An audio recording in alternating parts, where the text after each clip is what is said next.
Recordemos la historia hasta ahora. El pueblo de Dios, Israel, había estado esclavizado en Egipto ¿por cuánto tiempo? ¿Quién se acuerda? En Egipto, hay que aumentarle un cero más. 400 años. 400 años esclavos en Egipto, donde conocieron humillación, abuso, sufrimiento, dolor y muerte. Pero Dios en su misericordia les envió un libertador, Moisés. Y Dios derrotó a los egipcios y los rescató haciéndolos cruzar el mar Rojo, ¿no es cierto? Y los llevó al desierto donde les entregó su palabra, sus leyes, sus mandamientos. Pero ellos, los israelitas, constantemente estaban mirando para atrás. Ellos habían salido de Egipto, pero Egipto no había salido de sus corazones. Fueron rebeldes, desobedientes, cobardes. Así que Dios los castigó a vagar en ese desierto. ¿Por cuántos años? 40 años. Hasta que toda esa generación haya muerto. Entonces el libro que estamos estudiando parte con una nueva generación y un nuevo líder. Josué es quien emprende esta tarea de ir y guiar al pueblo a la tierra prometida. Y ellos están ahí frente a la primera gran ciudad que es Jericó, que tienen que conquistar. Ellos como pueblo habían esperado 440 años para ese día. 440 años de espera, de estar caminando, de estar peregrinando. La hora por fin había llegado, la tierra está frente a ellos, pero antes tienen que cruzar el río Jordán. Recordemos que era un pueblo muy numeroso, hombres, mujeres, ancianos, niños, mujeres embarazadas, con todas sus cosas y animales, peregrinando por 40 años, estaban cansados. Era un pueblo cansado y Dios les da la orden de caminar todavía más hacia el río y cruzarlo, un río que estaba crecido por las lluvias. Y uno cuando lee este relato hasta ahí se pregunta, ¿por qué? ¿Por qué no esperar a que desciendan las aguas? ¿O por qué no primero esperar o por lo menos ordenar que crucen primero los soldados, los que están menos cansados o los que son más vigorosos? Y así evitamos toda la logística pesada de que todo el pueblo con todas sus cosas y animales tenga que cruzar el río. ¿Cuál era la prisa? Ellos estaban cansados. Igualmente muchos de nosotros estamos cansados, ¿no es cierto? Estamos cansados de un trabajo pesado, de luchar cada día con compañeros de trabajo o jefes complicados. Estamos cansados de la falta de trabajo o la falta de lucas. Estamos cansados de la subida del costo de vida, sí, la subida del costo de vida, de los constantes gastos. Estamos cansados de las deudas. Estamos cansados de los médicos, de los medicamentos, cansados de que el dolor y la enfermedad sean el pan de cada día. Estamos cansados de la ansiedad, estamos cansados del dolor, de la tristeza, de las preocupaciones y la depresión. Estamos cansados, como los israelitas estaban cansados. Y nos preguntamos, ¿hasta cuándo, Señor? Estamos cansados de relaciones amargas, dolorosas, cansados de la incomprensión dentro de la misma casa, el egoísmo, la infidelidad, cansados de tensiones y problemas, de peleas dentro de la casa, padres complicados, hijos complicados. Estamos cansados de llorar, cansados de lamentar, cansados de no ver cambios, cansados de no poder dormir ni encontrar descanso. Y los israelitas estaban así. Dios les ordena caminar más y cruzar el río en aquel que fue quizás uno de los peores momentos de fatiga para el pueblo, porque fue una marcha larga. Pero recordemos qué pasó cuando ellos llegaron a orillas del río.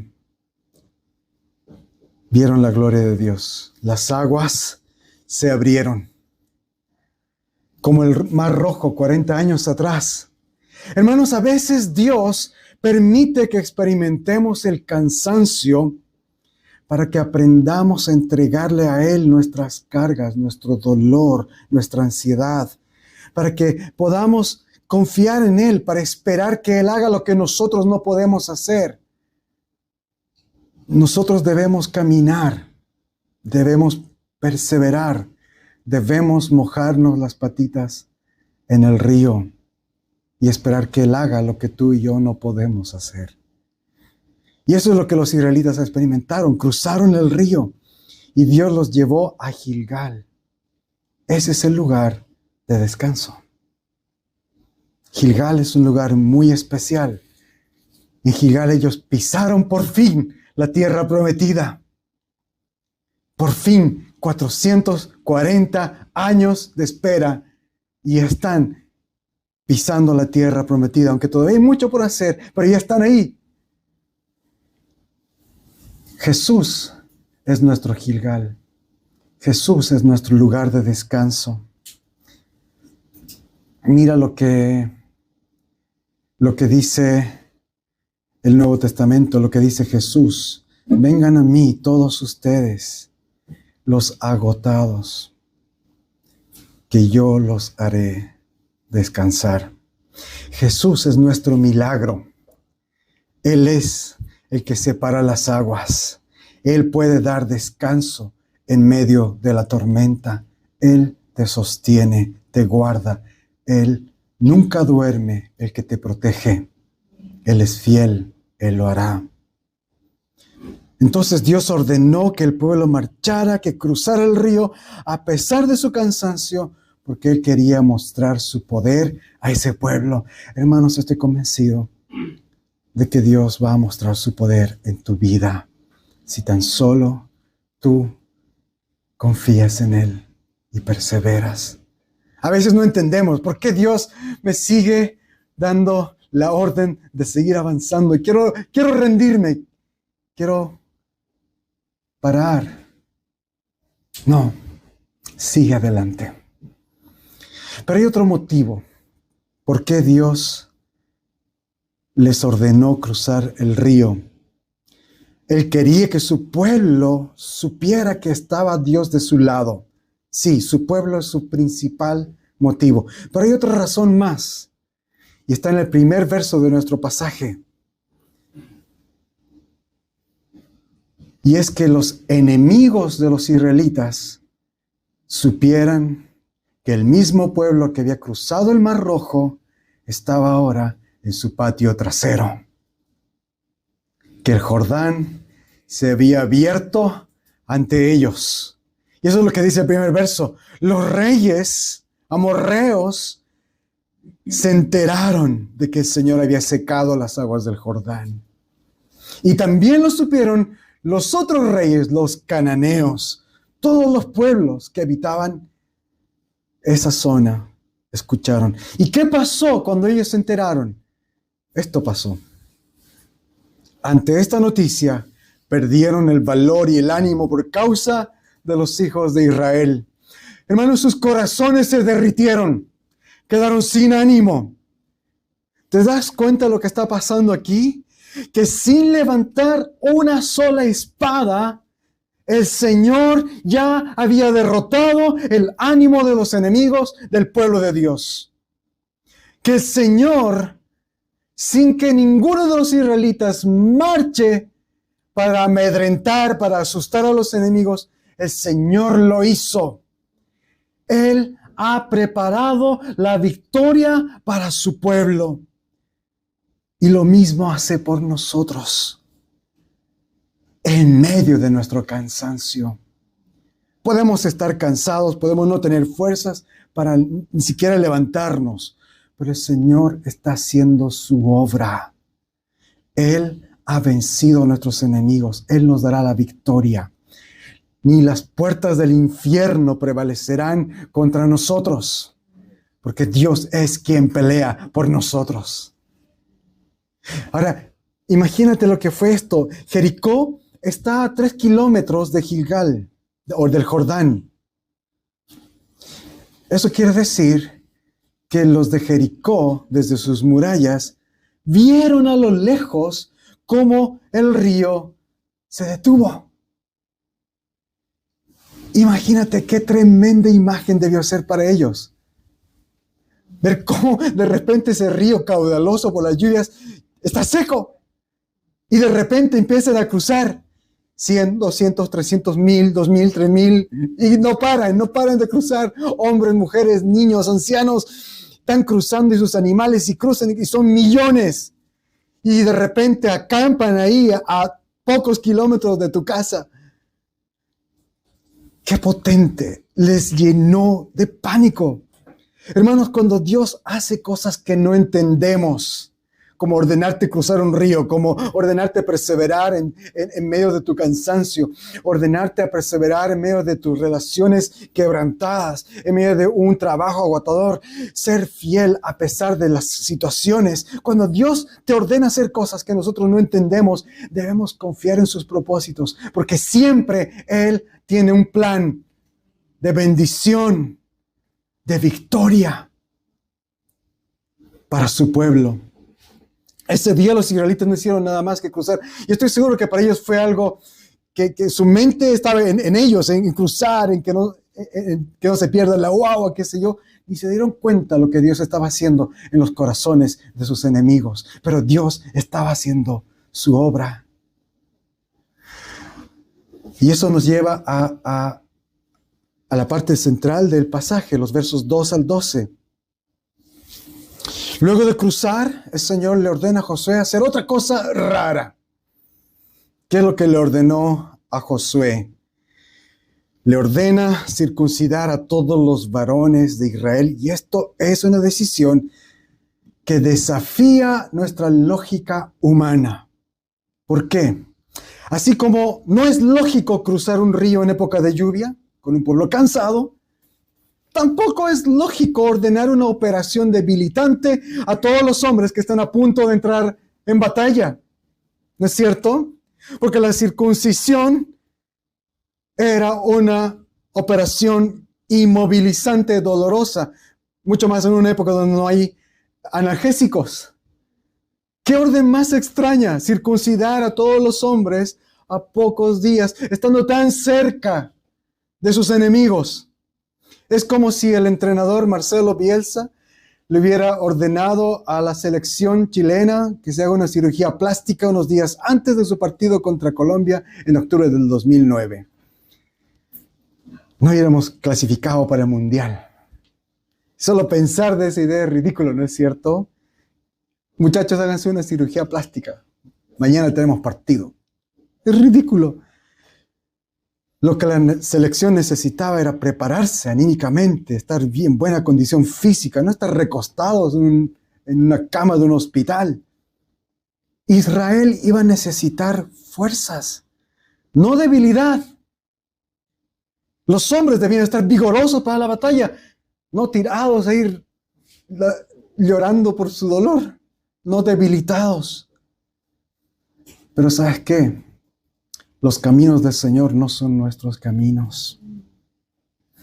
Él hace las cosas diferente a nosotros.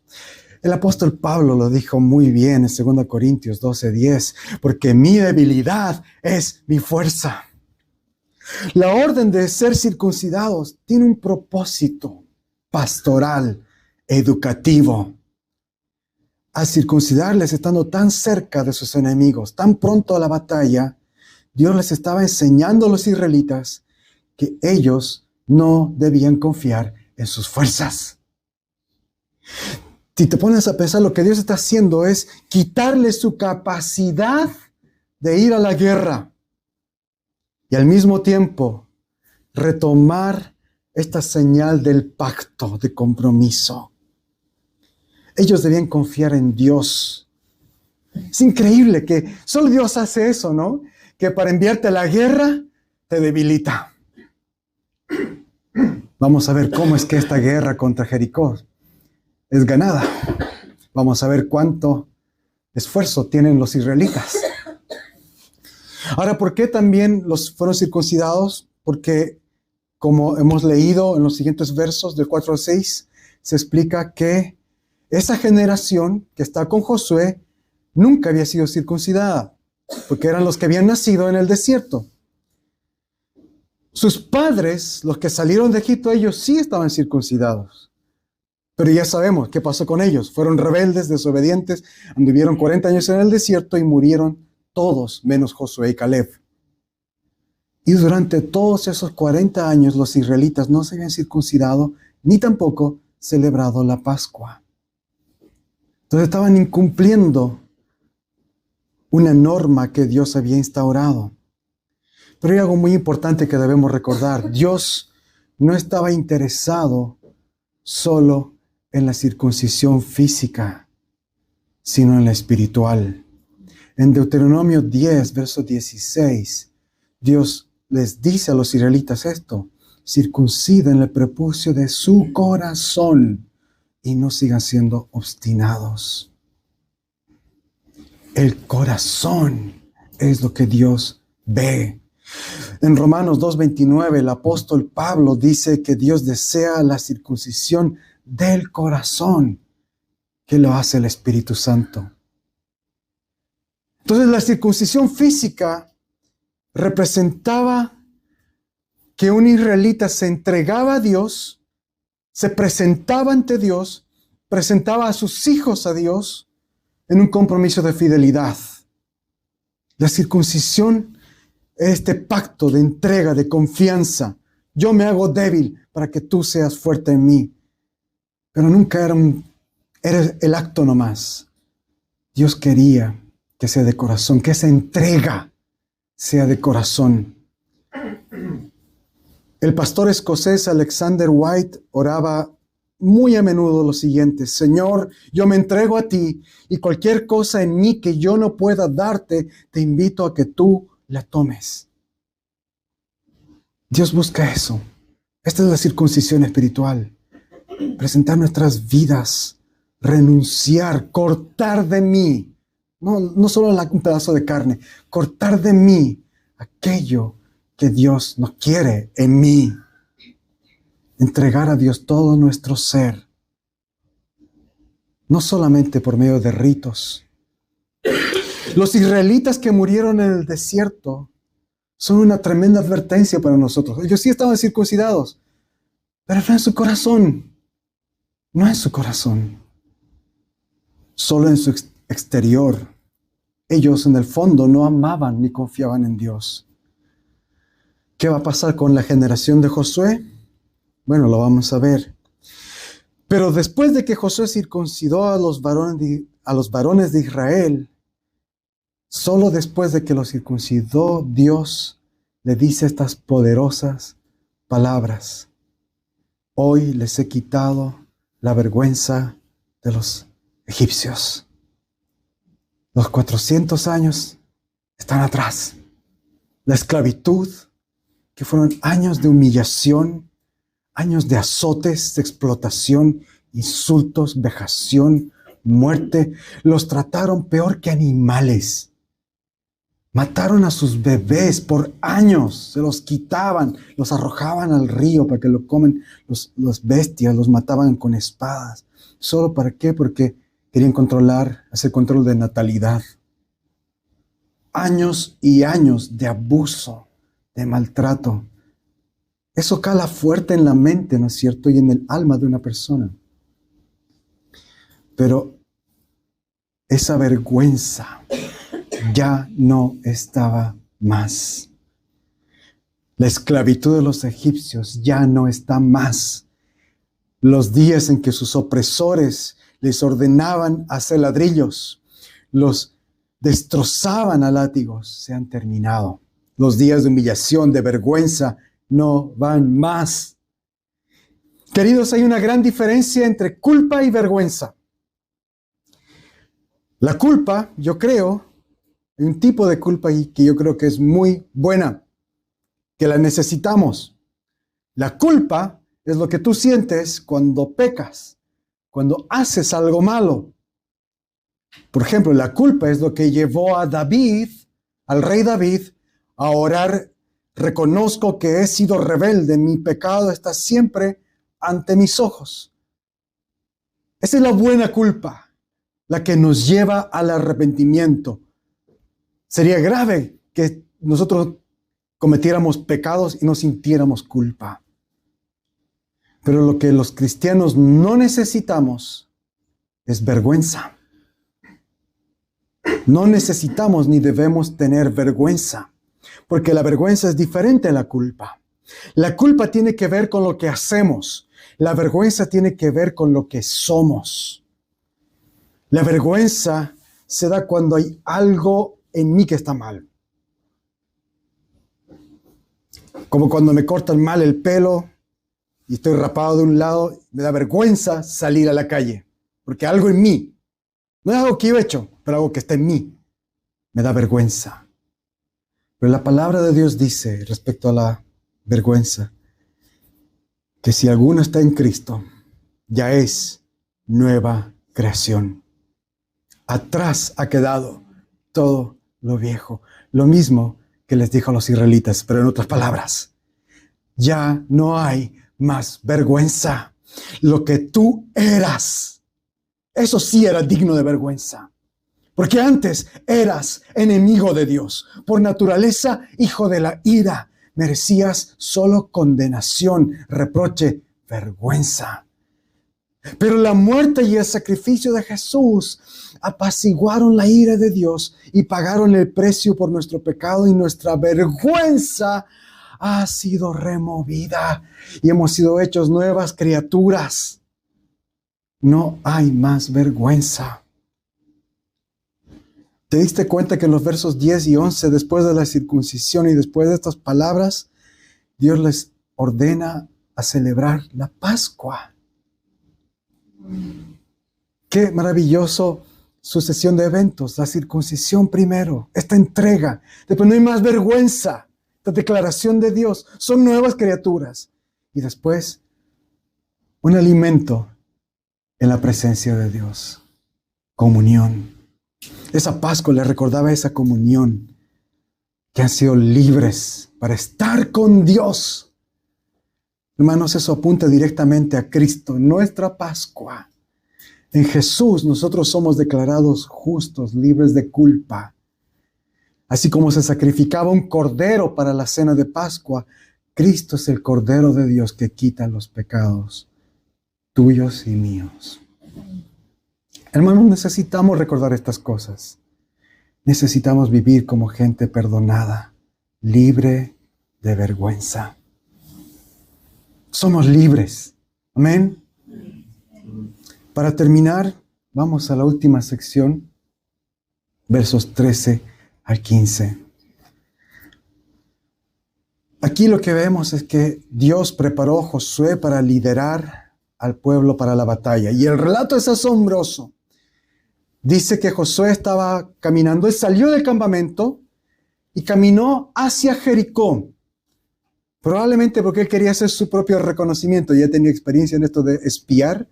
Así que él fue. Cuando de repente vio que se acercaba un hombre con una espada en la mano. Y Josué valientemente le preguntó, ¿eres uno de los nuestros o eres de los enemigos? Y la respuesta fue, ni lo uno ni lo otro. Estoy al mando del ejército del Señor y por eso he venido. Él estaba ahí por su cuenta, no respondía a nadie. Él estaba a mando del ejército de Dios. ¿Quién era este hombre? En el verso 15, él le dice a Josué, quítate las sandalias de tus pies porque estás pisando un lugar santo, sagrado. Y Josué obedeció. Y Josué se postró hasta poner su cara en la tierra y adoró a este hombre.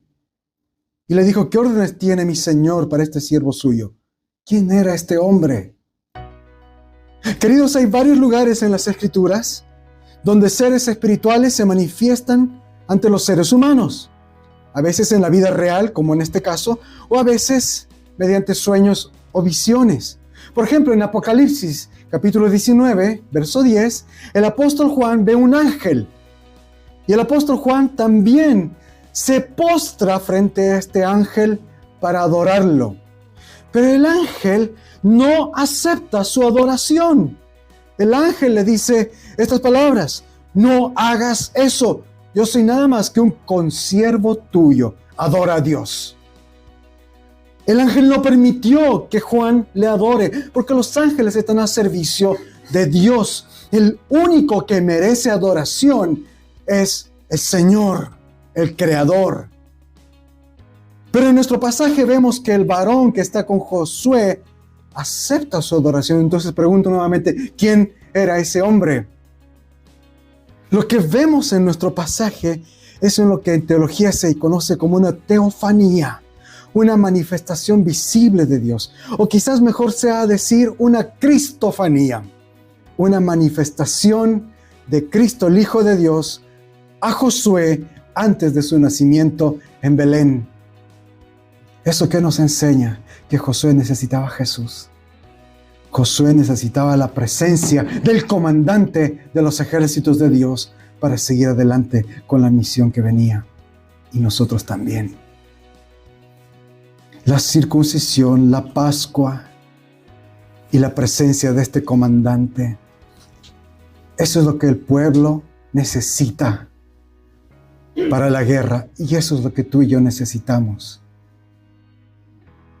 No ejercicios, no armas, no estrategias, no herramientas y métodos humanos. ¿Cuántas iglesias se han rendido a metodologías, a visiones humanas? Y sí, los métodos humanos pueden hacer que este lugar esté llenísimo de gente, que dupliquemos. Pero eso no es lo que Dios quiere. Lo que necesitamos es lo que estas cosas nos recuerdan. La circuncisión, entrega. La Pascua, no hay vergüenza, comunión. Y el comandante de los ejércitos, que esté con nosotros. Hermanos, necesitamos abrazar nuestra debilidad, nuestro cansancio y confiar